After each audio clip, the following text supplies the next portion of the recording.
अस्सलाम वालेकुम and welcome to sports flow. Pakistan और न्यूजीलैंड खेल रहे हैं अपने सीरीज़ का दूसरा ODI match in Pindi and जल्दी से मैं आपको टॉस अपडेट दे दूँ। इसमें Pakistan won the toss and decided to bowl first. Of course toss important होती है, इस पर आगे जाके बात करेंगे। एंड उसके साथ पाकिस्तान ने की 3 changes surprisingly. So let's tell you about the changes. Ehsan Ullah कर रहे हैं जी अपना डेब्यू आज।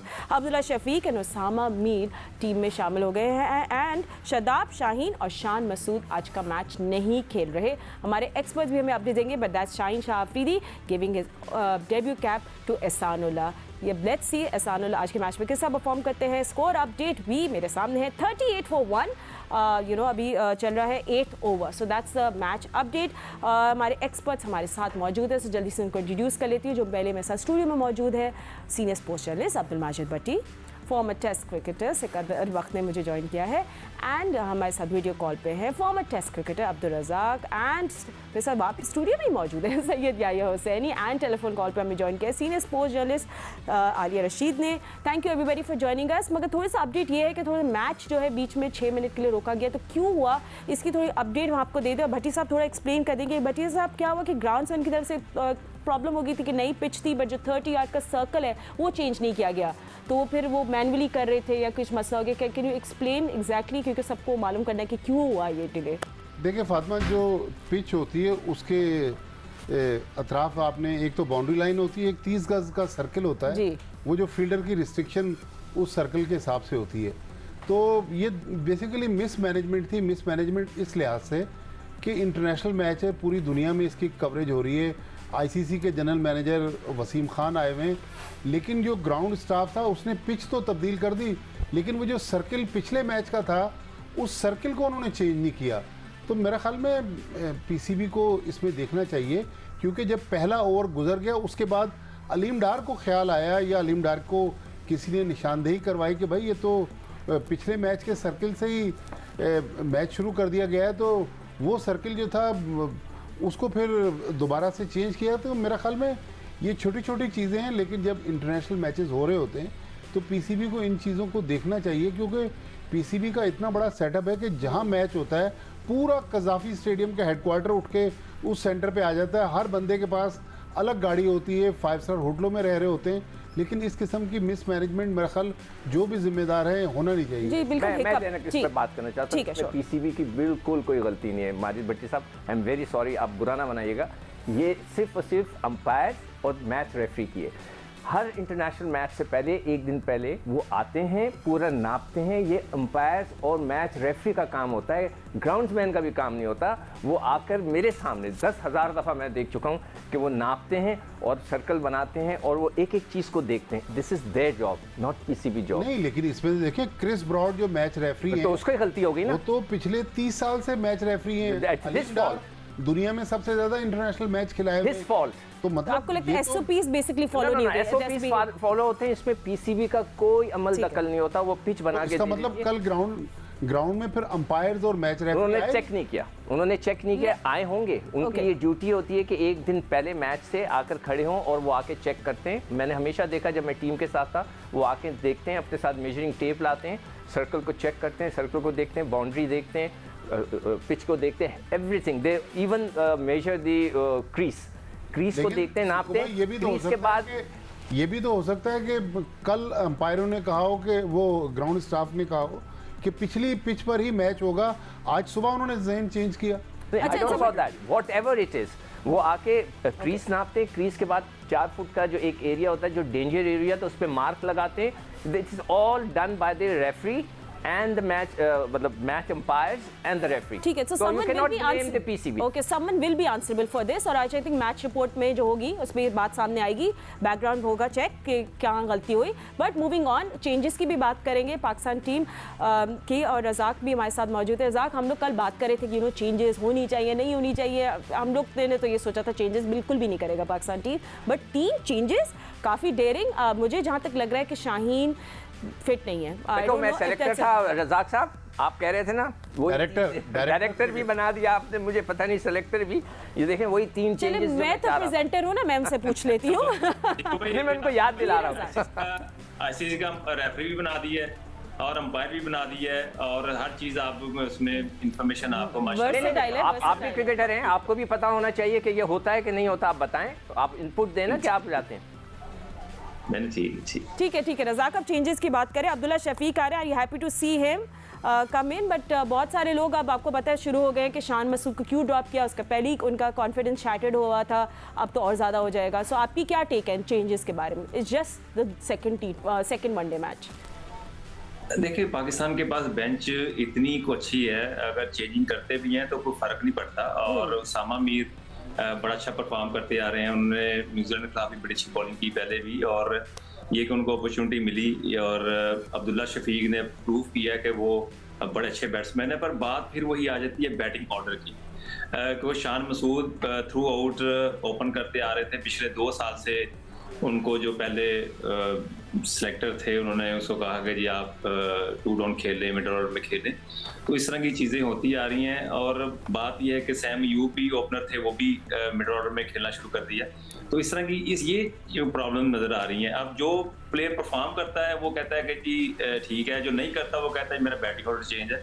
तो पाकिस्तान के पास बहुत ज़्यादा अपॉर्चुनिटी है, और अब ये है कि इन प्लेयर को कैसे यूटिलाइज करना है, इनको कैसे प्लेयर बनाना है। अब अब्दुल्ला शफीक 1 डाउन खेलेंगे या बाबर आजम आएंगे या 2 डाउन खेलेंगे, ये तो उनका अपना है। पर ओवरऑल काफ़ी मिक्सअप हुआ है, काफ़ी अपॉर्चुनिटीज प्लेयरों के पास है। पर ओपनर जो हैं वो हमारे पास अब जो मैनेजमेंट का डिसीजन होता है अपने हिसाब से ले रहे हैं। ठीक है, एक अपडेट भी दे दें। हाँ जी, शान मसूद का जो मसला हुआ था ना, न्यूजीलैंड जब पिछली बार वनडे खेलने आई तो वो अब्दुल रज़ाक की सिलेक्शन कमेटी ही थी जब वाइस कैप्टन बने, और उन्होंने पहले 2 मैचेस में उनको ड्रॉप किया। ठीक है, इसको अच्छा ठीक है। अब आपको एक और अपडेट ये देते कि हारिस सुहेल जो है वो अब तो ओडीआई सीरीज से आउट हो गए हैं। आपको जैसे पता है उनको शोल्डर इंजरी थी, बट वो नहीं रिकवर कर सके। So that's it. सो अभी ये हमारे पास अपडेट आ गई, तो हमने हारिस सुहेल को बेसिकली ओडीआई सीरीज में नहीं देखेंगे। आलिया रशीद भी हमारे साथ मौजूद है। आलिया, अब मैच की कुछ और भी बातें करना चाहिए थी, बट क्योंकि अभी रज़ाक ने बात कर ली तो उसी से कनेक्टेड जो दोनों टीम्स में प्रॉब्लम्स है कि Pakistan and New Zealand is actually the middle order. They need someone जो जेल करके रखे इनिंग्स को। जैसे रज़ाक कह रहे, I think we have too many openers. हाँ बिल्कुल ऐसे ही है। आप देखिए ना, सारे 70% आपके पास ओपनर्स हैं, जिनको आपने 1 डाउन 2nd डाउन कहाँ खिलाना है, वो मुश्किल हो रही है इसी वजह से। लेकिन ये मैं बिल्कुल ऑनेस्टली कहूंगी कि शान के साथ ज्यादती है। वो बड़ा अच्छा प्लेयर है लिस्ट ए का, और ओडीआई में उनकी बड़ी अच्छी परफॉर्मेंस रही है। और एक ही मैच के बाद आप, एक ही अपॉर्चुनिटी मिस होने के बाद आप ड्रॉप कर दें तो दिस इज नॉट फेयर। अगर आप टीम बना ही रहे हैं, और देखिए वो भी तो अनकंफर्टेबल है ना, क्योंकि वो अपने नंबर पे नहीं खेल रहे।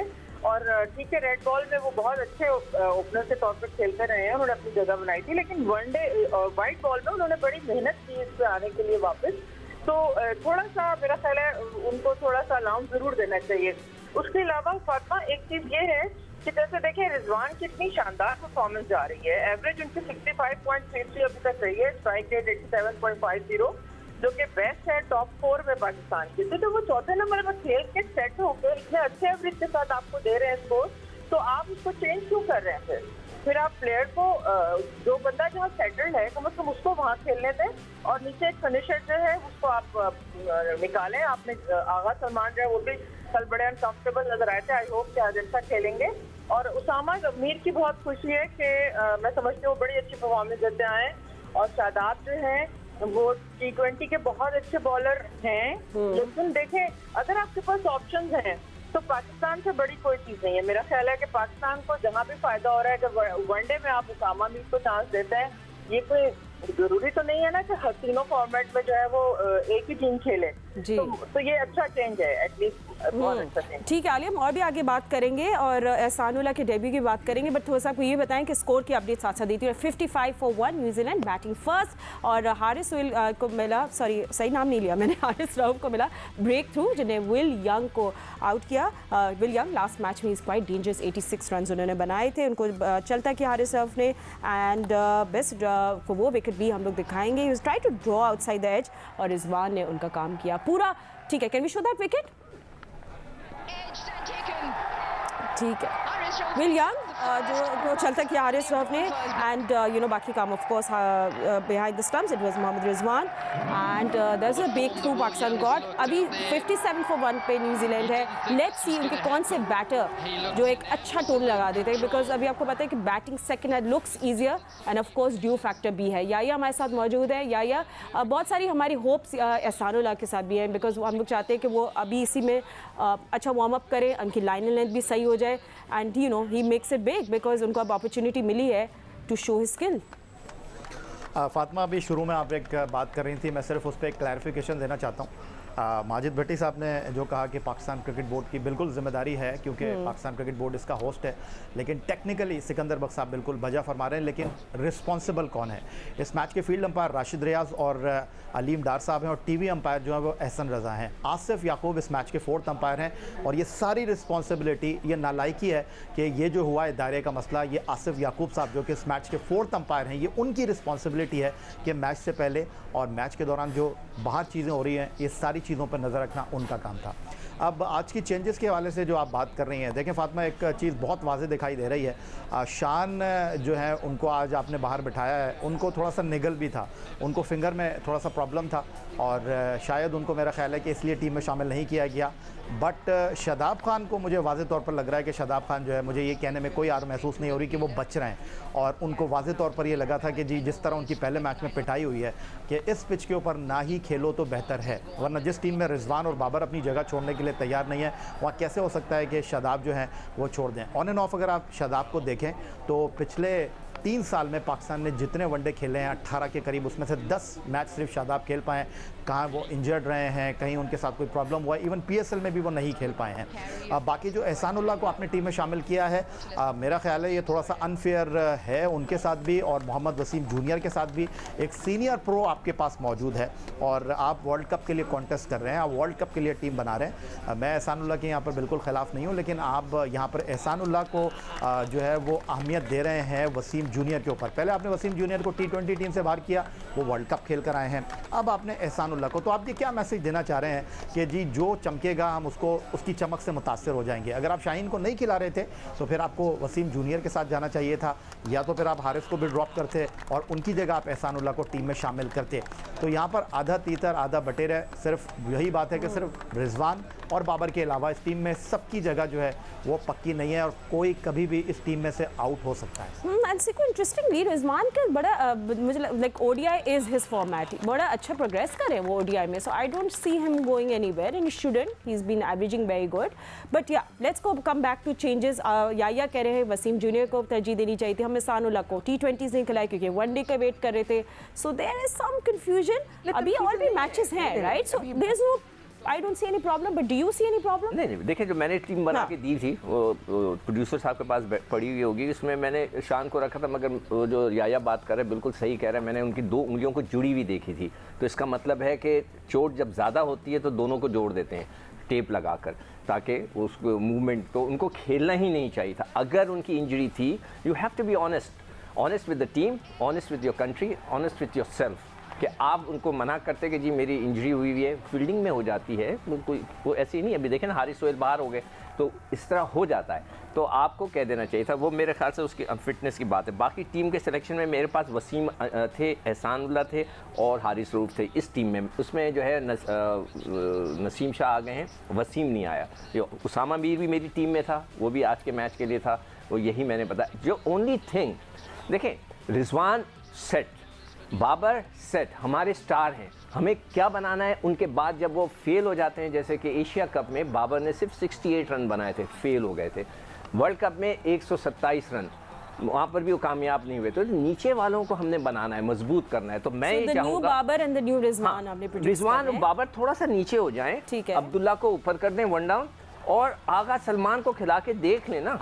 आप उनको देखें तो वो हैं क्या, अगर वो इस काबिल हैं तो टीम के साथ लेके जाएं, अगर नहीं है आप ऊपर खेलें चौथे नंबर पे, अगर फेल हो जाते हैं तो फारिग करें। ठीक है, फिर बैटिंग ऑर्डर हम लोग अब्दुल रज़ाक से भी पूछेंगे, अब्दुल माजिद भट्टी भी हमारे साथ मौजूद है, but we have to take a short break and we are talking about the next Babar and the next Rizwan. Can Abdullah Shafique be the one? Will find out after a short break. Stay with us. Welcome back after break. In case you have just joined us, आपको update दे दें, पाकिस्तान और New Zealand के दरमियान second ODI match पिंडी में जारी है। पाकिस्तान ने toss जीत के पहले बॉलिंग करने का फैसला किया। New Zealand are 82 for 1, early breakthrough मिला हारिस रऊफ को। बट लेट्स सी कि अब न्यूजीलैंड कितना स्कोर माइंड में रखे। अब्दुल रज़ाक भी हमारे साथ मौजूद है, other analyst as well. Razzaq, आपको क्या लगता है अब? It's a good start for New Zealand, good at 82 for 1, 15th over चल रहा है। So what do you see today? Conditions देखते हैं। हाँ, ओवरऑल देखा जाए न्यूजीलैंड हमेशा पहले एक दो मैचों में स्ट्रगल करती है, और जिस तरह के पिछले मैच में इन्होंने बड़ा अच्छा स्टार्ट किया और पिच के मुताबिक रन थोड़े कम थे और प्रेशर वाला रन नहीं थे जितने को उनको करने चाहिए थे। हो सकता है कि अभी थोड़ा सा उनको अवेयरनेस आई हो गए, हमें 5 इन और 6 इन ओवर हमने जाना है, फिर जाके हम जो है 350 या 350 कर सकते हैं। ये वैसी पिच है। और देखिए पाकिस्तान भी टॉस जीत के इसलिए बॉलिंग कर रहा है कि उसको पता है कि यहाँ पे चेजिंग आसान है, और न्यूजीलैंड के पास बैटिंग इनकी बहुत स्ट्रॉन्ग है और इनको थोड़ा सा पॉजिटिव खेलना पड़ेगा। थोड़ा सा ऐसे लग रहा है पैनिक होकर खेल रहे हैं, मुंह में बॉलें भी मिल रही हैं तो वो उसको सही तरह यूटिलाइज नहीं कर रहे। और चैपमैन का स्कोर करना बड़ा जरूरी है कि जब वो स्कोर करेगा तो डेफिनेटली ये 300 से ऊपर रन स्कोर करेंगे, और इसके लिए पाकिस्तान को ट्रबल हो सकती है इस मैच में। एंड आली ऑफ कोर्स जिस तरह रज़ाक कह रहे हैं, बैटिंग सेकंड इस पिच में always looks easy under the lights, और फिर ड्यू फैक्टर भी होता है। बट न्यूजीलैंड ने भी आपको पता है they just let go of themselves, मतलब उन्हें पाकिस्तान को बहुत चांसेस दिए थे second time around, but now they will also come up with a plan. What do you think is ऐसा टोटल जिसमें पाकिस्तान को मुश्किलात हो सकती हैं? 300 प्लस पे फातिमा डेफिनेटली पाकिस्तान फंसता है। 300 का हिस्सा कुछ ऐसा है जो कि साइकोलॉजिकली एक इम्पैक्ट होता है उसका। मगर देखें, जो बात मैं शेयर करना चाह रही थी फातिमा, कि जो पिछला मैच था उसमें जो न्यूजीलैंड ने 28 बाउंड्रीज लगाई, उसमें से 22 जो थी वो फुल लेंथ बॉल पे आई, जो कि जिनको उन्होंने आसानी से खेला। तो इस पिच पे डेफिनेटली हार्ड लेंथ जो है वो एक की है, और अच्छा बॉलर वही होता है जो रिपीटेटिव अपनी अच्छी बॉल्स को दोबारा खिलाता है। तो हमारे चूंकि इस वक्त हमारी बॉलिंग हो रही है और हमारे बॉलर्स ने जो मिस्टेक की होंगी राइट एरियाज में बॉल ना फेंक के पिछले मैच में, एंड में जाके हमने कंट्रोल किया था 15 ओवर के बाद। तो आई होप कि पाकिस्तान अब यहाँ भी इसको कंट्रोल करने की कोशिश करेगा, और मैक्सिमम यही चाहेंगे कि कम से कम स्कोर हो और उसके अंदर आउट कर लें। लेकिन 300 अगर हो जाता है तो फिर थोड़ी पाकिस्तान को मुश्किल होती है। अगर से इतनी अच्छी और इतनी आसान बैटिंग पिच है, और जिस तरह फखर और इमाम खेले हैं तो वो तो मजा ही आ गया। तो पार्टनरशिप की अहमियत को हमेशा समझना होगा। जितनी बड़ी आप पार्टनरशिप लगाएंगे डेफिनेटली उतना आपको आसान हो जाएगा टीम का विन के लिए। एब्सोल्युटली। और भट्टी साहब, हम लोगों ने देखा लास्ट मैच में जैसे न्यूजीलैंड जब शुरू की थी, नहीं मुझे तो लग रहा था कि ये लोग 340 तक जाने वाले। सो गुड, लास्ट 10 ओवर्स में everything went wrong. Pakistan also while chasing, हम लोग मिडिल ओवर्स में स्लो हो गए थे जब हमें थोड़ा सा डर लग रहा था कि फंस ना जाए मैच। नसीम शाह ने जो आखिरी 4 ओवर्स का स्पेल करवाया, वहाँ से काफ़ी पाकिस्तान ने रन रोके, वरना तो 320-325 रन बन रहे थे। लेकिन हम देखें, हमने इस सीरीज़ में बहुत सारे प्रोग्रामों में बहुत सारी चीज़ें डिस्कस कर ली। एक दिन एक बात याया ने की थी, उसके बाद उस पर किसी ने ज़्यादा बात नहीं की। पाकिस्तान को इस सीरीज़ में न्यूजीलैंड के प्लेयर्स, उनकी टीम तो मुश्किल डाल रहे हैं, लेकिन सकलैन मुश्ताक का उस डगआउट में बैठना, ड्रेसिंग रूम में बैठना, वो पिछले 16 महीने पाकिस्तान टीम के हेड कोच थे। अब अचानक पाकिस्तान का हेड कोच जो जनवरी में पाकिस्तान के ड्रेसिंग रूम में बैठा हुआ था, अब वो बैठा है न्यूजीलैंड के ड्रेसिंग रूम में।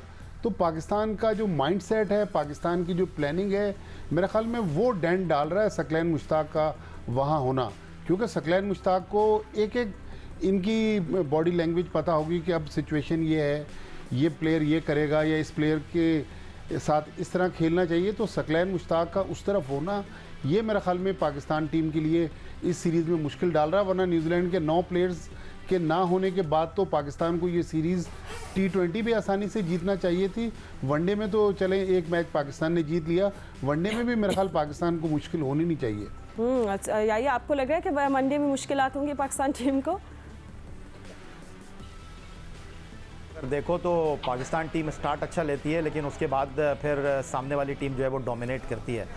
इस साल जनवरी में जब 3 एक रोज़ा मैच खेलने के लिए न्यूजीलैंड की टीम पाकिस्तान आई थी, तो पहला मैच पाकिस्तान जीता था और अगले 2 मैच जो है वो न्यूजीलैंड की टीम जीतकर सीरीज़ अपने नाम करने में कामयाब हो गई थी। लेकिन माजिद भट्टी साहब ने ये जो बात की, कल मैं सिकंदर बख्श साहब से ये बात कर रहा था, प्रोफेशनली तो इसमें कोई बात नहीं है कि एक उनको ऑफ़र हुई और उन्होंने जो है उस ऑफ़र को जो है वो कबूल कर लिया, लेकिन एथिकली ये ठीक नहीं है कि जो सकलैन मुश्ताक ने किया है कि खिलाड़ी जो है उसका अगर बोर्ड के साथ मुआहदा है तो वो 6 माह तक कुछ कह नहीं सकता।